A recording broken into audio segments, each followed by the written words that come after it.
Willie D Live. What's going on with My Brother's Keeper? Well, My Brother's Keeper was a movie that I wrote after New Jack City, which would have, well, I wrote it 10 years after New Jack, maybe a little longer than 10 years. But I wrote it along the time when I saw Wayne and Drake exploding. I got an epiphany. And I was like, Drake could play Little Kareem and Wayne could play Little Nino. And I'm going to switch their personalities. So Drake's going to be the wild boy, and I'm going to teach Wayne how to be Akbar. And there were so many, this was like a Woody Allen movie, because literally there were 8 stories going on at once. And at the end, I had taken a piece of Face Off where we're at a big meeting, about a big syndicate meeting, deal's about to go down. Me and Nino don't know that we're about to see each other for the first time since I've been out of jail. And that's when I go to him and we act like we're going to beef, but we do solidarity. And the Cash Money Brothers take over at the end. It would have been a great movie. But Wes didn't want to, and I respect Wes for that. He felt like he was at a juncture where he had paid his debt to society, got out of the situation with the taxes, and he just didn't want to be involved with Nino Brown anymore. Speaking of Wes, which one of y'all dated Halle first? He did. So I'm going to tell you how I met Halle. So I went to Spike Lee's party in Brooklyn. Wes had just done Jungle Fever. They were at the party. But I had 2 women with me at the party. Wes, and let's say they were literally like, in Wes's words, they were 2 times finer than Halle. And they were together because I used to have a sort of polyamorous type energy. So Wes was losing his mind. And I like playing with people because I'm more like the Mac in the movie The Mac. I'm like, nah, go play with her. Go do your thing. So he is having a ball. And he don't realize Halle's sitting there now having a conversation with me like a friend. Like a friend. Next time I saw Halle, Island Pictures tells me, you got to come to the set. Andre and Russell call me. He's like, yo, I got a role I want you to do, and there's a movie involved. But I need you to come rugged. Like, I need some Bronx shit. I come down to the set with Tim's on. You know, I got it's kind of fall. I got like a big leather with the stuff in it. We're practicing the scene, and my gun falls out right in front of the producer, Mark Berg, and all of them. Halle, I knew Halle was my NIGGA. Yeah. She reached down and picked the gun up and put it back in my coat, and we left the set. Tommy Davidson just say that? Wow. I knocked on the trailer, said, I'm leaving. She was like, I'm going with you. We didn't come back till the next morning. And, of course, Andre and Russell were like, yo, nigga, you got the goddamn start of movie. Nigga, what are you doing, nigga? You're ridiculous. But we got to the set on time. They don't realize Halle had forgot her medicine, and she's a diabetic. So I had to hit her with some I had to get her some OJ and then go hit her with some insulin. Because she got sick. And we didn't. And honestly, somebody with insulin? No. Say less. It's for the gallery people in the Bronx.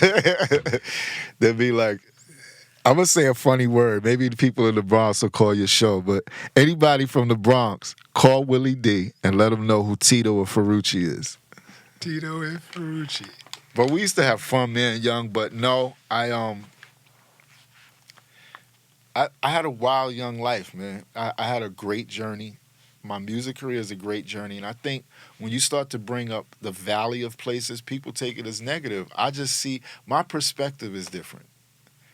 I see a challenge. I see, like, when I'm scared or I'm like, okay, I'm pensive, like I'm like, this is going to take some concentration. Those are normally the greatest victories in life.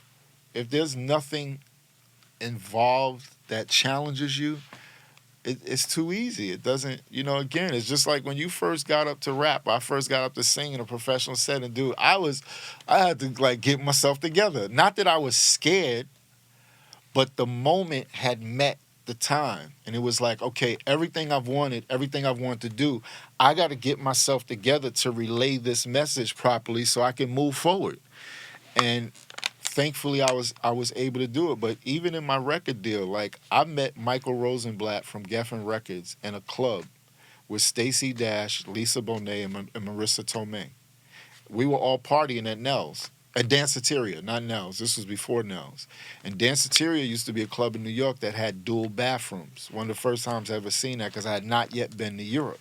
So I'd never seen men and women going in the same bathroom. I was like, oh, this is fly. I was like, this is amazing.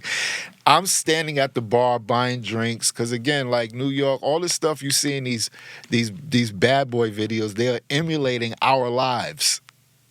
They're emulating Eric Von Zipper, it's Pretty Tony, Greek, Batman. Like, y'all get the stories about Alpo. Y'all get the stories about the kids. The kids learn from the OGs who put it down. Yeah. So, and again, these stories will come out in my perspective because, like I said, when I first got a record deal, all of my friends went to the feds for RICO. They're just coming home. Los, Kenny, Mac, and I'm doing a podcast because all of these gentlemen have different walks of life now, and we're going to sow into young men, not just with opportunity, but we're living testaments, gunshot wounds, knife stabbings, but grace has us in a position to be able to bless somebody on the other side. That's really what my life is about. The music, movies, all of this is fun, but it's just the platform. And for me, it's gamesmanship in business because I get to stand and give God the glory and say, y'all thought y'all had me, but I own all my stuff now. And I didn't even have to fight. When I was fighting y'all with my hands and fists and with my toes, you wasn't winning then either because I'm still standing. So all that mafia shit or whatever the shit y'all was talking about, I was like, again, nigga, I wish you would. Because now you playing with the right one. I'm not going to say nothing because I don't do no rapping like that. All my action is clapping. That's it. And and my heart is new, so I can't do that. So now I have to use wisdom and grace. And every day a spirit tells me, turn authentically what you've gained and teach others to accept what they've gained through loss, because you only learn to win once you learn to lose.